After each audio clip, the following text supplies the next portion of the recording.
பார்க்குக்கு போகலாமா? காலையில் மங்களகரமாக கோவிலுக்கு போயிட்டு வந்தாச்சு. ஸோ ஈவினிங் போர் அடிக்குதுன்னு சொல்லிட்டு அப்படியே பார்க்குக்கு கிளம்பி போயிட்டோம். புதுசாக திறந்துருக்காங்க, சும்மா போய் பார்த்துட்டு வான்னு சொன்னாங்க. போனால் எவ்வளோ பெருசாக இருக்குது, பரவாயில்லையடா நல்லா கட்டியிருக்கீங்களே அப்படின்ற மாதிரி தான் இருந்தது. கவர்மெண்ட்டு தான். எங்கள் ஜூனியருக்கு பார்க்க போதுனா ரொம்ப பிடிக்கும், எனக்கு அப்படியே ஆப்போசிட்டு. எனக்கும் ரொம்ப பிடிக்கும், பட் அவரை தூக்கி தூக்கி உட்கார வைக்கிறது நினச்சாலே அந்த பக்கம் போவே மாட்டேன்டா அப்படின்ற மாதிரி தான் இருக்கும்.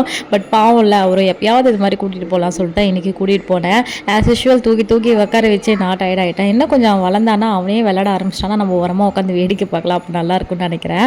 ஸோ லைட்டாக அப்படியே ஊஞ்சல்லாம் ஆடி முடிச்சுட்டு இன்னும் சில பல விளையாட்டுகள்லாம் விளையாட வச்சாச்சு. அதுக்கப்புறமா இந்த இடத்துல ஒரு ஃபவுண்டைன் மாதிரி வச்சுருந்தாங்க, பார்க்கவே அவ்வளோ அழகாக இருந்தது. அதை சுற்றி ஃபுல்லாக ரோஸ் செடி தான். ஃப்ரெஷ்ஷாக வச்சுருந்தப்போ இன்னும் நல்லா இருந்திருக்கும் போல். அடிக்கிற வெயிலில் சில செடிகள்லாம் பட்டு போயிடுச்சு, ஆனால் மீதமுள்ள செடிகள்லாம் ரொம்பவே சூப்பராக இருந்துச்சு, பார்க்க ரொம்ப அழகாக இருந்தது. அதுலேயும் இதெல்லாம் வந்து 7 டே ரோஸ்ன்னு சொல்லிட்டு சிலது சொல்லியிருந்தாங்க. நல்லா பெருசாக பன்னு மாதிரி இருந்தது, பார்க்க அழகாக இருந்தது.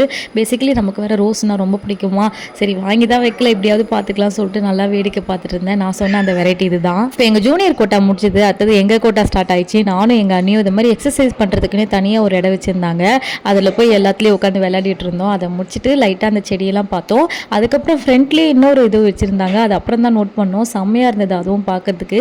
எல்லாம் ஸ்டார்டிங்கில் நல்லா தான் பண்ணுறீங்க, போக போக தான் உங்கள் ஃபினிஷிங் சரியாக இருக்க மாட்டேங்குதுன்ற மாதிரி தான் இருந்தது. பார்ப்போம் எத்தனை நாளைக்கு இருக்குதுன்னு சொல்லிட்டு. வெளியே வந்தால் நிறைய அது மாதிரி ஃபுட் ஸ்டால்லாம் இருந்தது, அதில் கொஞ்சம் பானிபூரி ஸ்வீட் கார்ன்லாம் சாப்பிட்டுட்டு போனோம். அப்போ வந்து இந்த சைக்கிளை பார்த்தேன், குட்டி சைக்கிள்லாம் பார்க் பண்ணி வச்சுருக்கீங்களேன்னு. அதுலேயும் பின்னாடி பாருங்கள் அந்த கலை நயத்தை வேறு லெவலில்.